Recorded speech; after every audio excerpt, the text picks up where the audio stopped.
Hello and welcome to IELTS Bob, your ultimate destination for IELTS exam preparation. I'm Bob, your dedicated guide to mastering the IELTS and achieving your dreams of studying, working, or living abroad. Are you overwhelmed by endless IELTS practice materials online? Don't worry, IELTS Bob has you covered. Here you'll find top-quality practice tests and expert tips to sharpen your reading skills and boost your confidence for exam day. In today's video, we'll dive into an IELTS listening practice test with answers. Whether you're just starting your IELTS journey or striving for a perfect score, this video is tailored to help you succeed. If you find this helpful, don't forget to like, subscribe, and hit the notification bell to stay updated with the latest IELTS tips and practice materials from IELTS Bob. Let's unlock your potential and make IELTS success your reality. Are you ready? Let's get started. You will hear a man phoning a woman about an advertisement he has seen in the paper for some furniture. First, you have some time to look at questions 1 to 5.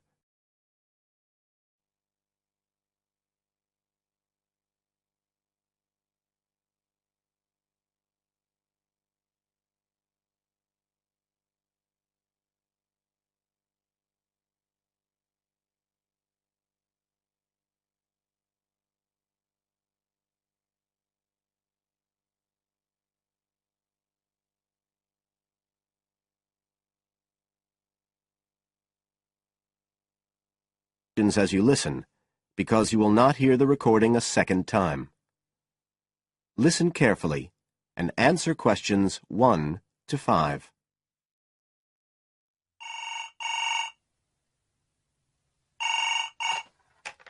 Hello? Oh, hello. I'm ringing about the advertisement in yesterday's newspaper. The one for the bookcases. Can you tell me if they're still available? We've sold one, but we still have 2 available. Right. Can you tell me a bit about them? Sure. What do you want to know? Well, I'm looking for something to fit in my study. So, well, I'm not too worried about the height, but the width's quite important. Can you tell me how wide each of them is? They're both exactly the same size. Let me see, I've got the details written down somewhere. Yes, so they're both 75 centimetres wide and 180 centimetres high. Okay, fine. That should fit in okay. And I don't want anything that looks too severe. Not made of metal, for example. I was really looking for something made of wood. That's all right. They are, both of them. So, are they both the same price as well? No, the first bookcase is quite a bit cheaper. It's just £15. We paid £60 for it just 5 years ago, so it's very good value. It's in perfectly good condition. Well, they're both in very good condition, in fact. But the first one isn't the same quality as the other one. It's a good, sturdy bookcase. It used to be in my son's room, but it could do with a fresh coat of paint. Oh, it's painted? Yes, it's cream at present. But as I say, you could easily change that if you wanted, to fit in with your colour scheme. Yes, I'd probably paint it white if I got it. Let's see, what else? How many shelves has it got? 6. 2 of them are fixed, and the other 4 are adjustable, so you can shift them up and down according to the sizes of your books.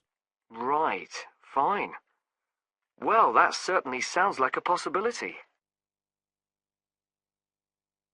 Before you hear the rest of the conversation, you have some time to look at questions 6 to 10.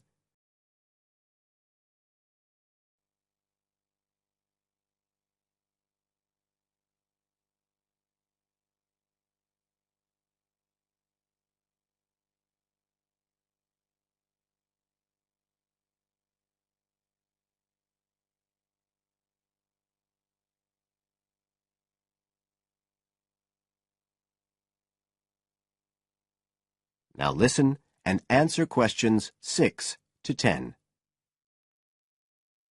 But the second one's a lovely bookcase too. That's not painted, it's just the natural wood colour, dark brown. It was my grandmother's, and I think she bought it sometime in the 1930s, so I'd say it must be getting on for 80 years old. So it's very good quality. They don't make them like that nowadays. And you said it's the same dimensions as the first one? Yes, and it's got the 6 shelves. but it also has a cupboard at the bottom that's really useful for keeping odds and ends in. Right. Oh, and I nearly forgot to say, the other thing about it is it's got glass doors, so the books are all kept out of the dust. So it's really good value for the money. I'm really sorry to be selling it, but we just don't have the room for it. So what are you asking for that one? £95. It's quite a bit more, but it's a lovely piece of furniture. A real heirloom. Yes. All the same, it's a lot more than I wanted to pay. I didn't really want to go above 30 or 40. Anyway, the first one sounds fine for what I need. Just as you like. So, is it all right if I come round and have a look this evening? Then, if it's okay, I can take it away with me. Of course. So you'll be coming by car, will you? I've got a friend with a van, so I'll get him to bring me round. If you can just give me the details of where you live. Sure. I'm Mrs. Blake. Blake. That's right. And the address is 41 Oak Rise. That's in Stanton. Okay. So I'll be coming from the town centre. Can you give me an idea of where you are? Yes. You know the road that goes out towards the university? Yes. Well, you take that road, and you go on till you get to a roundabout. Go straight on, then Oak Rise is the first road to the right. Out towards the university, past the roundabout, first left. First right. And we're at the end of the road. Got it. So I'll be round at about 7, if that's all right. Oh, and my name's Connor. Connor Field. Fine. I'll see you then, Connor. Goodbye. Goodbye.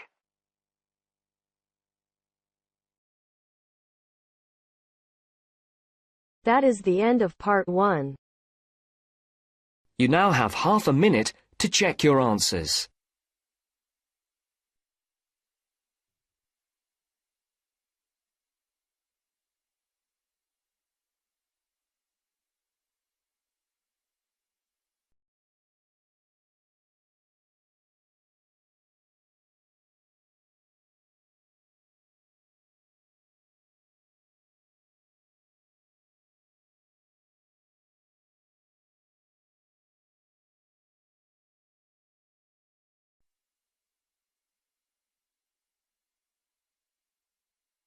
Now turns to part 2. Part 2. You will hear a speaker talking about saving energy in the home. First, you have some time to look at questions 11 to 12.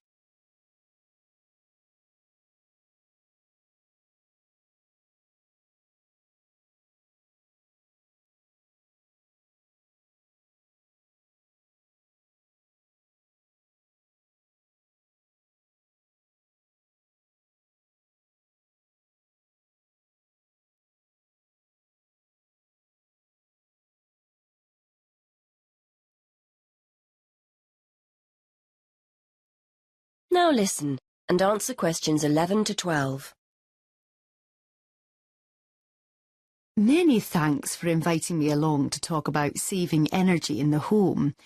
This is a key issue for many people who now find themselves on tight budgets. So today I'd like to spend a few minutes going through some simple tips to help keep those energy bills to a minimum. I'll start with some easy, cheap ideas before talking about more major solutions later. I think we're all aware of the importance of insulating our homes, and although I'd advise you to get it done, I appreciate it can sometimes be inconvenient to have building work carried out. And though they're growing in popularity, having solar panels installed on the roof isn't a cheap enough option for many of us to consider seriously. So what other steps can we take? Well, most people will make a point of turning the heating down when temperatures outside rise, but they ignore other equally useful ways of saving energy when they're making dinner or doing their weekly laundry. Before you hear the rest of the talk, you have some time to look at questions 13 to 20.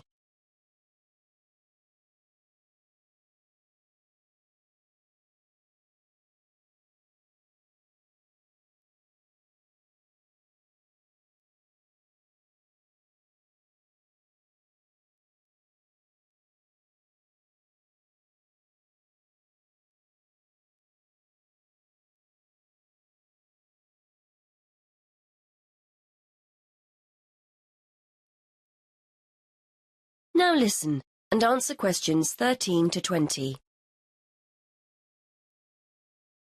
If you're living in a relatively new apartment or house, you're probably blessed with a cosy, draft-free living space. But for those of us in older properties, the chances are there are gaps all over the place where cold air is getting in. Walk around your home and place the back of your hand around window frames. Can you feel cold air coming in from outside? Get down on your knees at the doors. Is there a draft at floor level? Fix these drafts with some cheap draft excluders and savings in heating bills will begin straight away. And are you using the latest energy-saving light bulbs? I'm not recommending you go around your entire property throwing out older ones and replacing them all immediately. But next time a bulb goes, make sure you buy an energy-efficient alternative. And what about heating? If you have radiators in every room, do you need them all switched on throughout the day? If they're on timers, set them efficiently. Then there's the laptop or your TV. Do you leave them switched on overnight or on standby? Don't waste money. Turn them off. And that goes for lights as well. You'd be surprised how many people leave them on when they go out. There are also guaranteed savings to be made in the kitchen. I'm always telling my husband not to overfill the kettle when he makes a cup of tea. Why boil more water than you actually need? When you consider how many times that kettle gets used every day, you'll appreciate just how much electricity can be saved by boiling what you need and no more. And the next time you're cooking pasta or potatoes, keep a lid on the pot. The water will boil much more quickly than if you leave it off.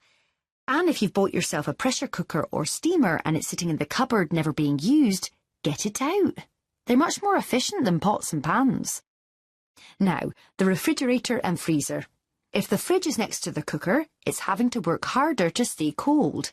But as I'm giving cheap, easy solutions here, a kitchen redesign might be out of the question. Still, there are other energy-saving steps you can take. Keep an eye on the temperature control. We often forget to turn it down in the colder winter months when a high setting is unnecessary. Also, remember to defrost the freezer frequently and try not to overfill it, as this isn't the most efficient way of using it. The washing machine is another potential money saver. A lot of people wash at 40 degrees Celsius, but it's often okay to drop the temperature down to 30 degrees Celsius with similar results. And remember to either wash full loads or select the half-load programme. Again, a surprising number of people forget to do this. And is it really necessary to dry your clothes in a tumble dryer? If you have a garden or a yard, hang them outside. Or if you're drying them inside, get yourself a cheap clothes rail rather than hanging things over radiators, which robs you of valuable heat. Now, let's turn to some of the help our local council is offering to householders to save energy. That is the end of part 2. You now have half a minute to check your answers.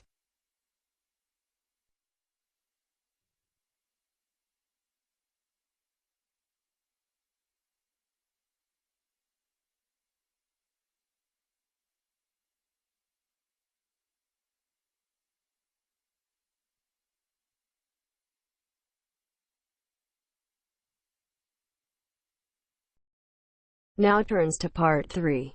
Part 3. You will hear a student talking to her tutor about a presentation. First, you have some time to look at questions 21 to 23.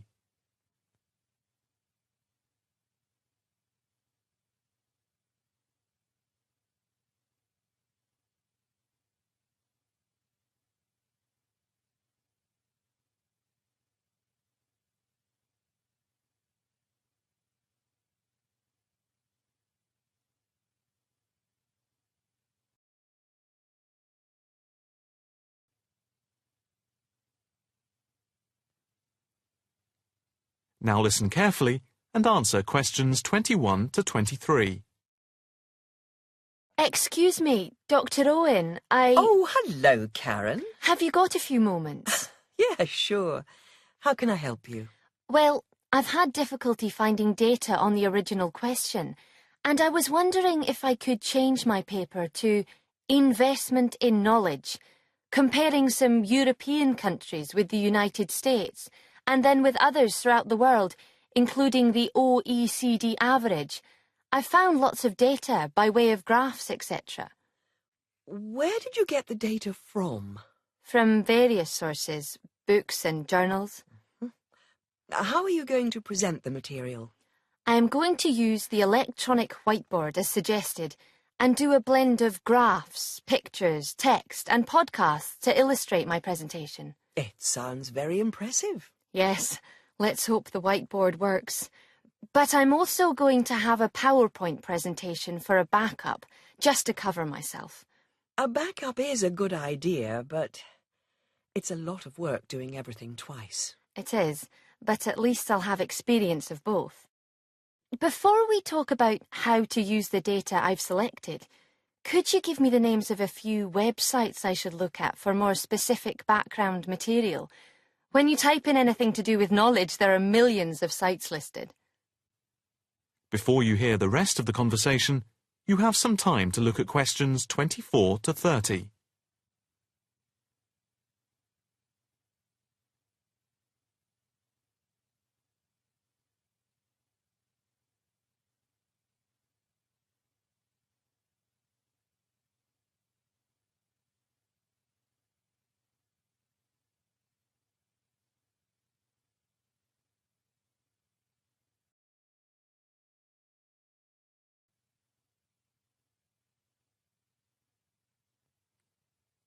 Now listen carefully and answer questions 24 to 30.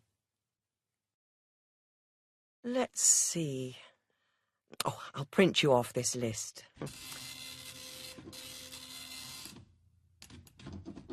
Oh, there we go. Right.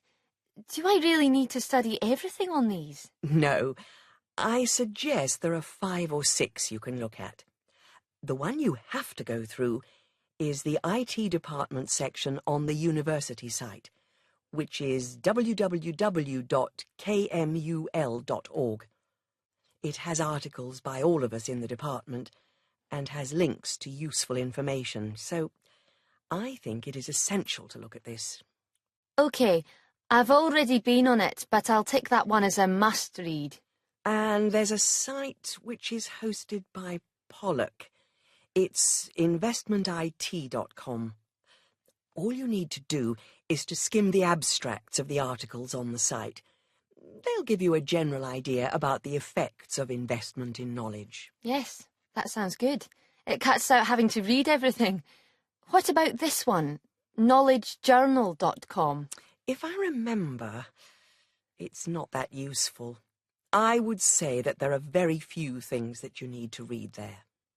Then there's itknowledgereview.com.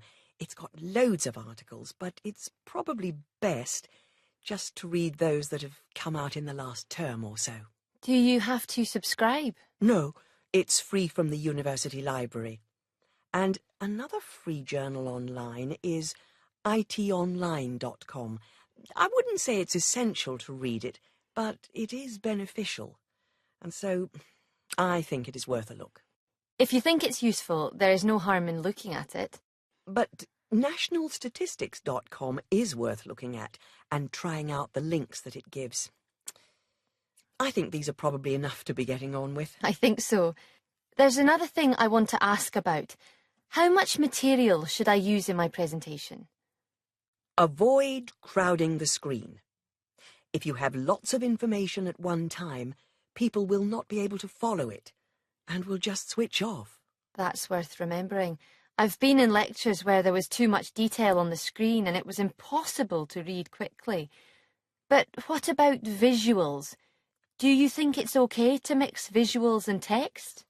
Visuals are very useful, but they must be relevant, or else people will get confused about what they mean and why they are there, and they won't pay attention to what you are saying. So be careful. From what I can see, you have the makings of a very good presentation. Thank you. That is the end of part 3. You now have half a minute to check your answers.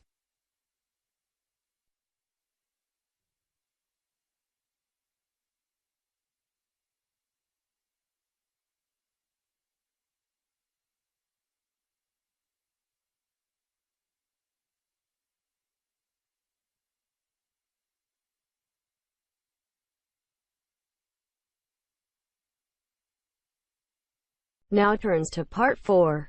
Part 4. You are going to hear a lecture on life at work, which is being given as part of a series of lectures on productivity and work practices. First, look at questions 31 to 35.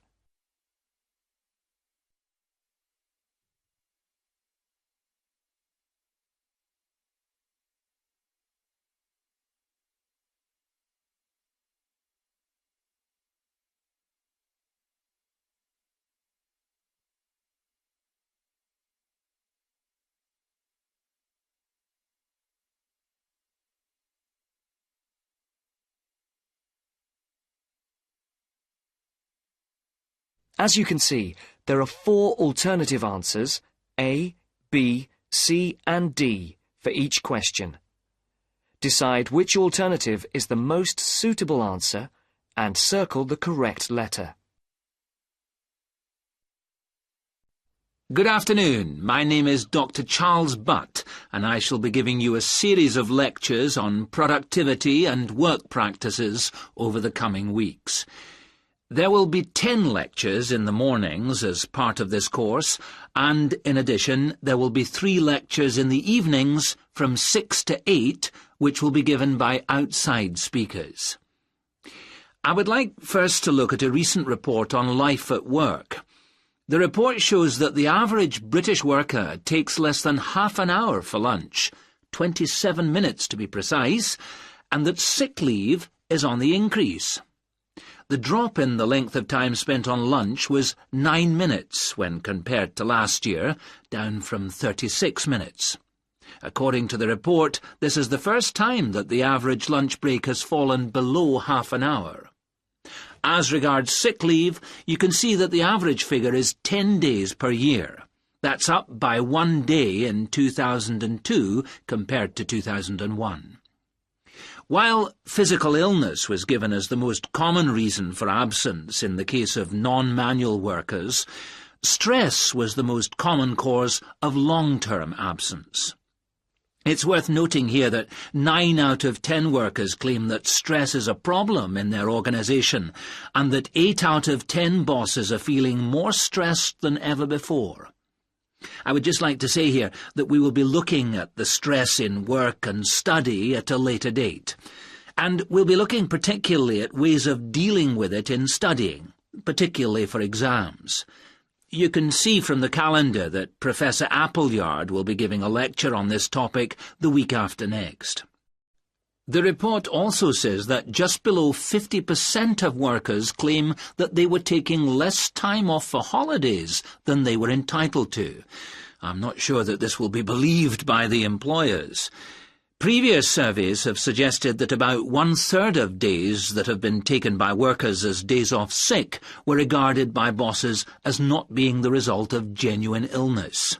Some more hard data is required to corroborate both these claims. Before the speaker continues, look at questions 36 to 40.